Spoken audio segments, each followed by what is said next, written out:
અને જો તું વૃદ્ધ હોય તો મોત ભણી દ્રષ્ટિ કરી આજના દિવસમાં પ્રવેશ કરજે. જો તું વૃદ્ધ હોય તો મોતને આગળ રાખજે કે કાલે હું મરી જઈશ, આજે પણ મરી જાઉં, કેમ કે મારી ઉંમર તો પાકેલી છે. આમ તો યુવાન પણ મરી શકે છે, પણ મારી તો ઉંમર પણ થઈ ગયેલી, એટલે મોત ભણી દ્રષ્ટિ કરીને જ આજના દિવસમાં પ્રવેશ કરજે. વૃદ્ધાવસ્થામાં તો સમાધિ મરણની તૈયારી કરવી એ જ યોગ્ય છે. કારણ કે મૃત્યુ હવે નજીક છે, હવે બહુ દૂર નથી. દરેક અવસ્થામાં જ્યારે સમજણ આવે ત્યારથી એની ભાવના તો સમાધિમણ કરવા જેવું છે એવી જ રહેવી જોઈએ, અને એના માટેના જ પ્રયત્નો હોવા જોઈએ. પરંતુ વૃદ્ધાવસ્થામાં તે ભાવના ચૂકવી જ નહીં, કેમ કે હવે સમય ઓછો છે,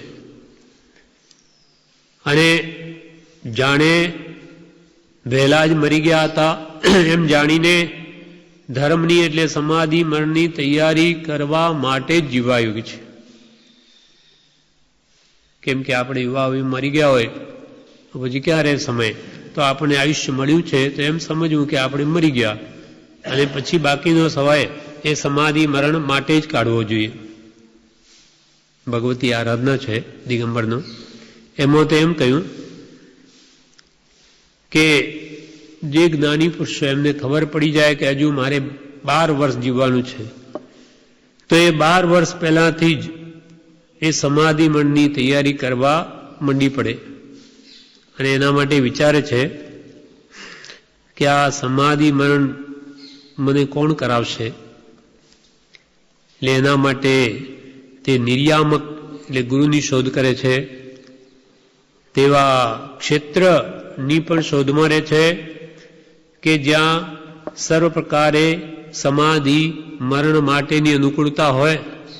જેમ પ્રભુશ્રીએ કહ્યું ને, અહીંયા તો પ્રભુ સમાધિ મરણનું થાણું થાપ્યું છે, એટલે અહીંયા એવી જ યોગ્યતા છે, એવી જ અનુકૂળતાઓ છે.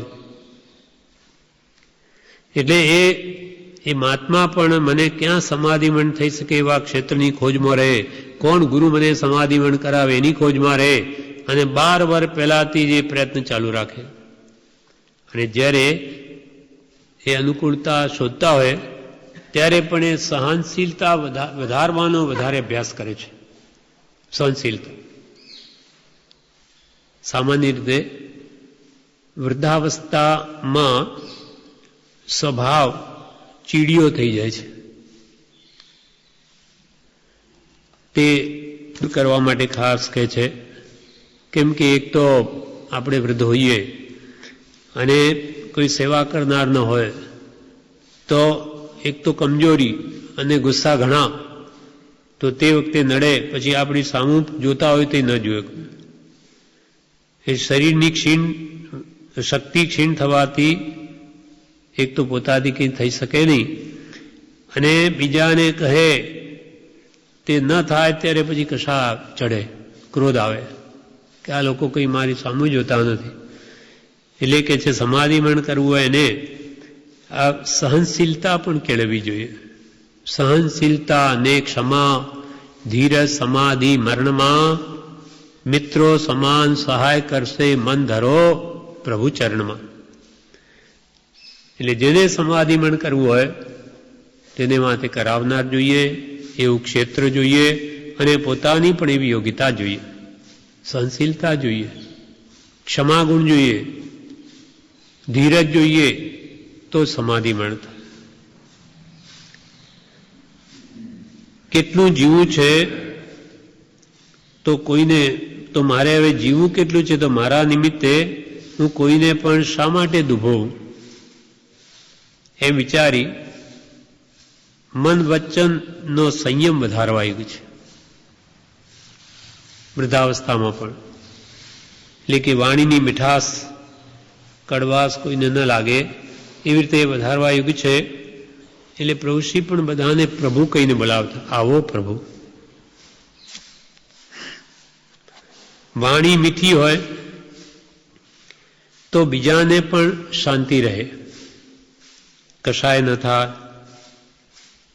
તેમાં ઉપર તો પ્રભુશ્રી એક દ્રષ્ટાંત આપતા કે આપણી વાણી મીઠી હોય, એક બાજુ વૃદ્ધાવસ્થા હોય તો વળી કંઈ બે જણા આપણી પાસે આવે, વાણીમાં કલુષતા કઠોરતા હોય તો કોઈ આપણું સામું ન જુએ. એટલે પ્રભુશ્રી કે છે વાણી હંમેશા મીઠી રાખવી. એના પર એક દ્રષ્ટાંત પ્રભુશ્રી કહેતા જે ઉપદેશામૃતમાં પણ છે કે એક બંગડીનો વેપારી ગધેડા ઉપર બંગડીઓ ભરીને જાય ત્યારે તે ગધેડાને શું કહે, માજી, બહેનબા, ડોસીમાં, ચાલો. ગધેડાને આવી રીતે બોલાવે, માજી, બહેનબા, ડોસીમાં, ચાલો. એવા વિનયના શબ્દો બોલી ન ચાલે ત્યારે ડફણું મારે. ત્યાં એક સાધુ મહાત્મા ત્યાં થઈને જતા હતા, આ જોયું અને પૂછ્યું કે તમે આમ કેમ બોલો છો? ત્યારે કે ભાઈ, મને જો ગધેડી કહેવાની ટેવ પડી જાય તો આ રજપૂતોના ગામમાં મારે આ બંગડીઓ વેચવા જવું પડે, પછી એ રજપૂતો મારું માથું કાપી નાખે. જો કોઈ રજપૂતને હું કહી દઉં કે ગધેડી તો મારા દાડા ઉઠી જાય. એટલે પહેલાંથી એ ટેવ પાડું છું કે આ ગધેડીને એને નથી કહેતો કે તો ગધેડી ચાલ, તો કોઈ દિવસ શબ્દ નીકળી જાય મોઢામાંથી, એટલે એવી ટેવ પાડું છું. એટલે ગધેડીને પણ બાપ, બેન, ડોસીમાં, ચાલો એમ વાણી મીઠી બોલવાની ટેવ પાડવી.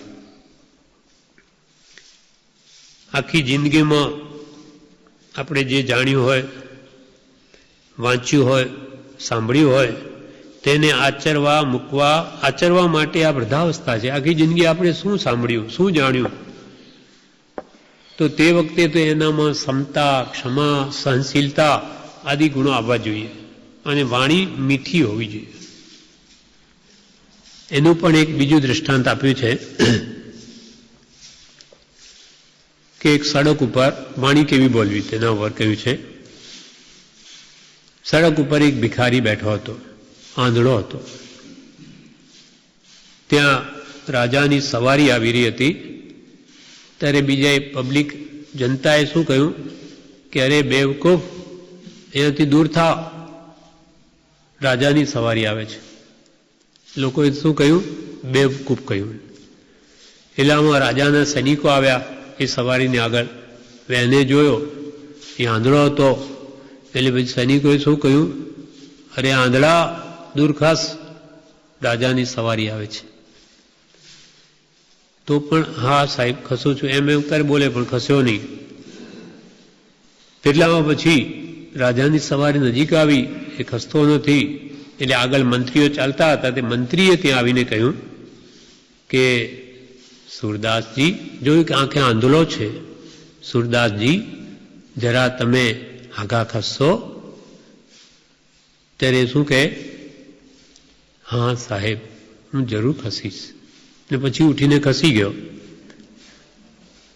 ના, ત્યારે શું બોલે કે હા મંત્રીજી, હું જરૂર ખસીશ. એટલામાં બાજુમાં ઉભેલા એ માણસોએ એ આંધળા સુરદાસને પૂછ્યું કે ભાઈ તને કેમ ખબર પડી કે આ મંત્રી છે? તો કે એની વાણી ઉપરથી. પહેલા પબ્લિકે તો મને શું કહ્યો? બેવકૂફ. એથી મને લાગ્યું કે આ જનતા છે, પબ્લિક કંઈ સમજતી નથી. પછી જેને મને કહ્યું કે એ આંધળા દૂર ખાસ, તેથી આ સૈનિક હતો. તેથી સેનાની ભાષામાં, આમ પોલીસોની ભાષામાં બોલતો હતો. અને આ જે એકદમ કેટલી પ્રિય વાણી મને મર્યાદા સહિત બોલ્યો કે સુરદાસજી જરા તમે દૂર ખસશો. એટલે આ મંત્રીની વાણી છે, મંત્રી વગર એવું ન બોલે. કોઈ વિનયવાળી વાણી કોણ બોલી શકે? એટલે આ મંત્રી હતા કે મેં વાણીથી એમની પરીક્ષા કરી છે.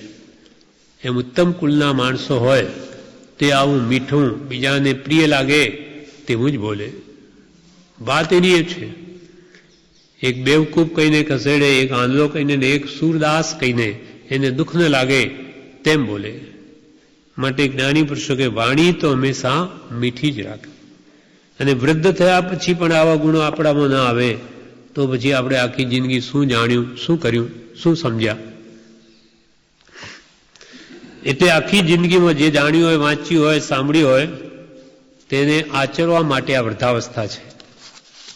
પણ ક્રોધ કરીને પૂર્વના પુણ્યને બાળી દેવા માટે નથી. ક્રોધ કરવાથી બીજાને ખોટું લાગે અને પોતાને પણ પરિણામ બગડે, પોતાના પણ ભાવ.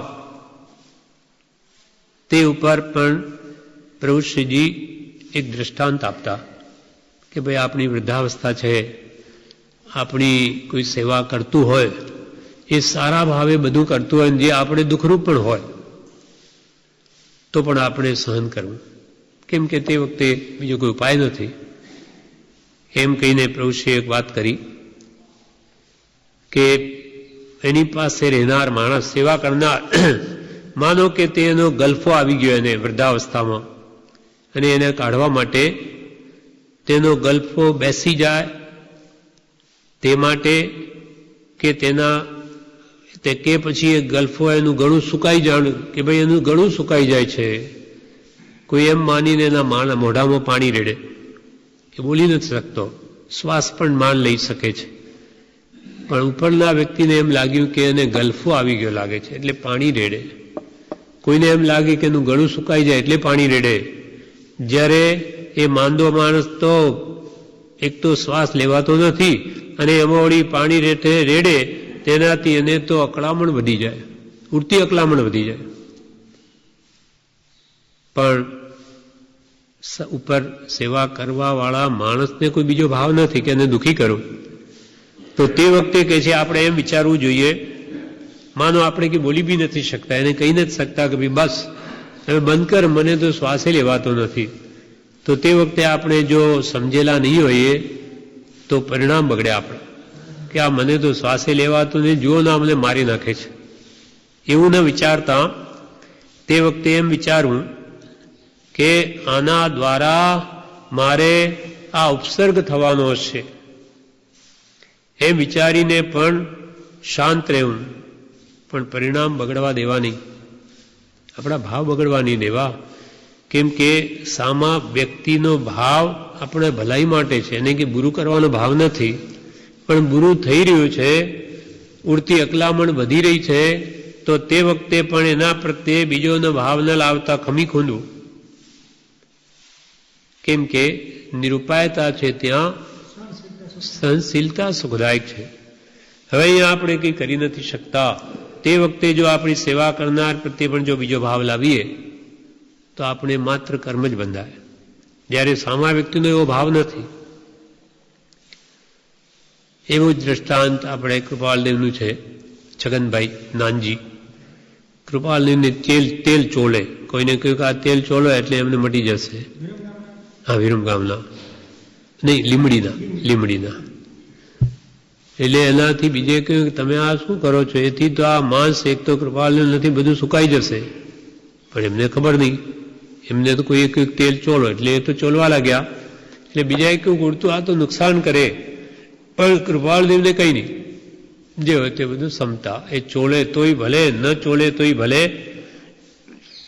એમ નાની પુરુષોને જેમ સમ હોય, સમતા ભાવ હોય છે, તેમ આપણે પણ આવું વૃદ્ધાવસ્થામાં અંત વખતે કોઈ આપણી સેવા નિમિત્તે પણ કંઈ દુઃખ આપે, નિમિત્ત એનો ભાવ નથી, પણ આપણા કર્મના ઉદયે દુઃખરૂપ થઈ જાય તો પણ એના પ્રત્યે આપણે બીજો ભાવ ન લાવવો. કેમ કે આપણે સમાધિમણ કરવું છે, આપણે આપણા પરિણામ બગાડી દઈએ તો આપણી શું દશા થાય. એટલે પ્રભુશ્રી કે આવું કોઈ ઉપરનો વ્યક્તિ ગમે તે કરતો હોય, જે આપણે વિપરીત પરિણમતું હોય, તો પણ આપણે તો શાંતિ રાખે, બોલાય તો ના પાડવી, નહીં બોલે ન પાડી શકીએ તો બધું ઉપસર્ગ માનીને સહન કરવું. મહાત્માને કેવા કેવા ઉપસર્ગ આવી ગયા, તે વખતે પણ એ લોકો સહન કર્યા જ છે, કંઈ સામા વ્યક્તિને માર્યો નથી. તો આપણે એ તો પ્રાણ પણ લઈ લીધા છે, એવા ઉપસર્ગો બન્યા. અને આ તો આપણી સેવા માટે કરે છે. ગળામાં એને પાણી નાખ્યું તો કે ભાઈ આ ગલ્ફો બેસી જશે, કાં એનું ગળ સુકાઈ જાય છે એટલે પાણી નાખવું, અને અહીંયા તો શ્વાસ નહીં લેવાતો હોય, મરી જવાતું હોય, અને વિશેષ ઉપર આવવાથી તકલીફ થતી હોય, બોલાતું પણ ન હોય, તો પણ આપણે એના પ્રત્યે બીજો ભાવ ન લાવવો, તો સમાધિમણ થશે. એટલે જો તું વૃદ્ધ હોય તો મોત ભણી દ્રષ્ટિ કરી આજના દિવસમાં પ્રવેશ કર. બાળક, યુવાન, વૃદ્ધ એ ત્રણનું કૃપાલદેવ કહ્યું. હવે સ્ત્રીની વાત કરે છે.